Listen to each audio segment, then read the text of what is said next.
আজ মহাসপ্তমী, বাঙালির শ্রেষ্ঠ উৎসবের আজকের দিনকে একটু বিশেষ হিসেবে দেখা হয়, প্রাণকেন্দ্র বলা হয় মূলত। তার কারণে এই পুণ্যতিথিতে মহামায়ার প্রাণ প্রতিষ্ঠা হয়, সকালে নবপত্রিকা স্নান হয়েছে, কল্পারম্ভ হয় এবং নানা আচার অনুষ্ঠানের মাধ্যমে দেবীকে আবাহন করা হয়। দেবীর চক্ষুদান, প্রাণ প্রতিষ্ঠা সপ্তমী তিথিতেই হয়। সপ্তমী পুজোর শুরু হয় ভোরে কল্পারম্ভের মাধ্যমে। কল্পারম্ভের মানে পুজোর সূচনা। পঞ্চগব্য, পঞ্চশুদ্ধি, পঞ্চপ্রাণ এবং পঞ্চ ঋষি মন্ত্রোচ্চারণের মাধ্যমে এই আচার সম্পন্ন হয়। পূর্ণ চন্দ্রপঞ্জিকা অনুসারে আজ বেলা 12:27 পর্যন্ত ছিল সপ্তমী তিথি।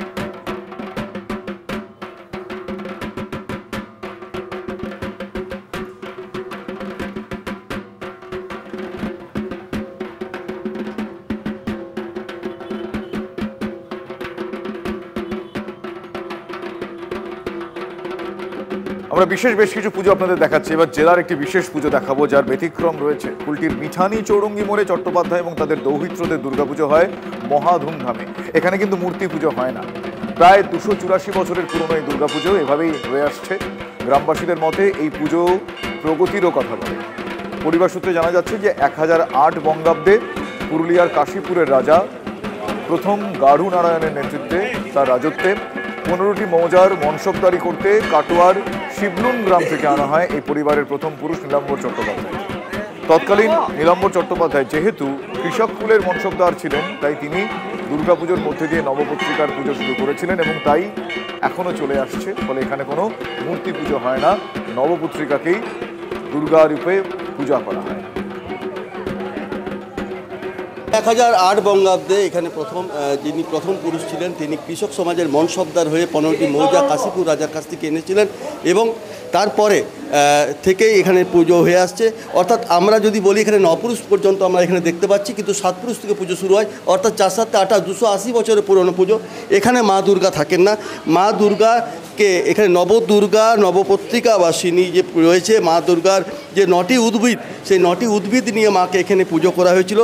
মূর্তি নেই মানে এটা আমাদের পূর্বপুরুষ থেকেই একটা সিদ্ধান্ত, যেখানে মূর্তি নেই। নবপত্রিকাকে আমরা এটাকে মায়ের পূজা হিসাবেই ইয়ে করি।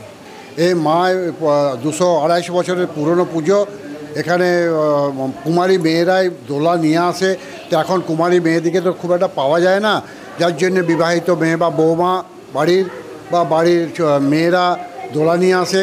9 দিনে নবরাত্রি হিসাবে এখানে পুজো হয়। এই পুজো প্রগতির কথা বলে, কারণ এখানে ছাগ বলি বন্ধ হয়েছে প্রায় 40 বছর আগে, এবং তার আগে যখন 11 বছরের নাবালক ছিল না, যারা এখানে নবপত্রিকা বা স্নানযাত্রা করতে নিয়ে যায়, তখন তৎকালীন সময়ে মেয়েরা প্রথম এখানে দোলা নিয়ে গেছিলেন এবং তার জন্যই প্রগতির কথা বলা হচ্ছে চট্টোপাধ্যায় এবং দৈত্যদের পরিবারের তরফ থেকে।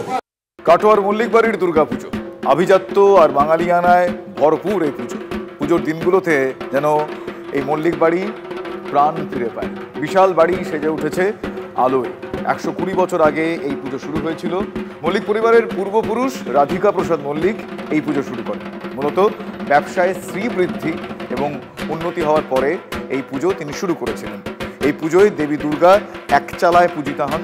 আর পুজোর কদিন অগণিত দর্শনার্থীর ভিড়ে গম গম করে মল্লিক পরিবারের এই বনেদি বাড়ির পুজো। শতবর্ষের ইতিহাস, সেই সঙ্গে জমকালো ঐতিহ্য, যার মেন বন্ধনে কাটোয়ার মল্লিক বাড়ির দুর্গাপুজো এক আলাদা মাত্রায় এনে দেয়।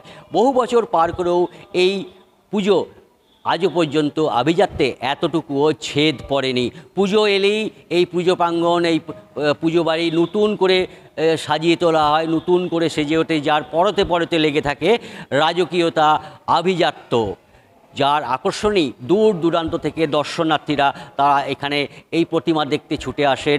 বলা যেতে পারে মানুষজনের ঢল নামে এই পুজো প্রাঙ্গণে। মূল আকর্ষণ যেমন প্রতিমা দর্শনের পাশাপাশি রয়েছে সাজানো গোছানো আভিজাত্য, যা দেখতেই প্রচুর মানুষ ভিড় করেন এই পুজো মণ্ডপে। কৌশিক দত্ত, TV9 বাংলা, কাটোয়া। রাধিকা প্রসাদ মল্লিক, তাঁর হাত ধরেই আমাদের এই ব্যবসার উন্নতি হয়। এই আমাদের যা কিছু দেখছেন সব কিছুই তার হাত ধরেই প্রথম শুরু। তিনি এই পুজোটা শুরু করেছিলেন প্রায় 120 বছর আগে। আমাদের ছোটবেলার পুজো, সেই জন্মে থেকে দেখছি তো, সবাই আমরা আসি, খুব আনন্দে কাটাই। মানে কি যে আনন্দ, এটা আমি ভাষায় ব্যক্ত করতে পারছি না। এই সাবেকিয়ানা কিন্তু এখন কিছুই নেই। যতটুকু আমরা পারি যথাসাধ্য আমাদের পূর্বপুরুষদের কৃতকর্মকে আমরা ধরে রাখতে চেষ্টা করি। এত সুন্দর করে সাজগোজ করে একটা মাকে ডেকে আনা, তারপরে এত সুন্দর করে গোছানো, একটা বোনেদের বাড়ি পরিবারে যেমন হয় সেরকম করে, এর জন্য আরও ভালো লাগছে এখানে আসতে। এদের কাছে তো একটা আছেই বোনেদের বাড়ি বা পুরনো বাড়ির ঐতিহ্য, সেটাই টানে।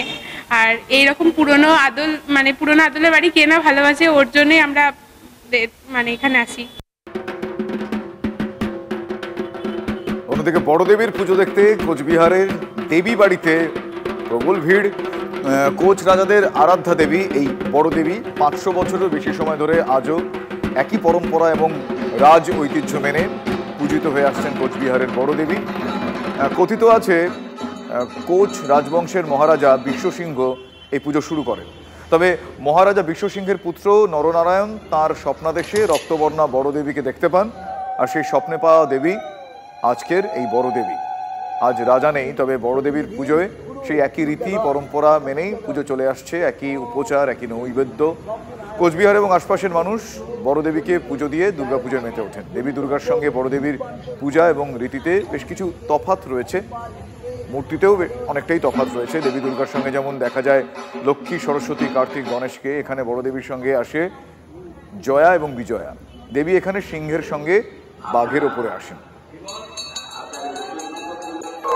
দুর্গাপূজার সময়কালে বড় দেবীর পূজা অনুষ্ঠিত হলেও দুর্গাপূজার সাথে বড় দেবীর পুজোর রীতিনীতি এবং আচার ব্যবহারে কিন্তু অনেকটাই তফাৎ রয়েছে। দুর্গার সাথে যেমন আসে লক্ষ্মী, সরস্বতী, কার্তিক, গণেশ, বড় দেবীর সঙ্গে দেখা যায় জয়া বিজয়াকে। ফলে 500 বছর ধরে যে পূজা অনুষ্ঠিত হয়ে আসছে কোচ রাজবংশের, সেই বড় দেবীর পুজোকে ঘিরে উন্মাদনা কিন্তু যথেষ্টই এই কোচবিহারে। কোচবিহার থেকে ক্যামেরায় প্রসেনজিৎ দাসের সাথে সুমন কল্যাণ ভদ্রের রিপোর্ট, TV9 বাংলা। এটা অনেকটাই আলাদা। পুজোটা শুরু হয় শ্রাবণের শুক্লা অষ্টমীতে যুগোচ্ছেদন দিয়ে, এবং তখন থেকে পুজো ধারাবাহিক চলছে। পরিবর্তন কিছু হয়নি, সব ওরকম সিস্টেম আর সবকিছু আছে, নিয়ম আর্চ যত সব ঠিকঠাক চলছে, ওরকমই আছে। লোক সংখ্যা বাড়ছে, পূজার যে ভিড় আছে ওগুলো বাড়ছে। টানই আলাদা। বড়দেবী মানে আমরা জন্মের পর থেকে শুনে আসছি বড়দেবী মায়ের, এর একটা ঐতিহ্যই আলাদা। কুচবিহারে বড়দেবী বাড়ি হচ্ছে একটা অ্যাসেট। কুচবিহারের বড়দেবী হচ্ছে আমাদের কাছে একটা আবেগ, একটা ঐতিহ্য, একটা পরম্পরা।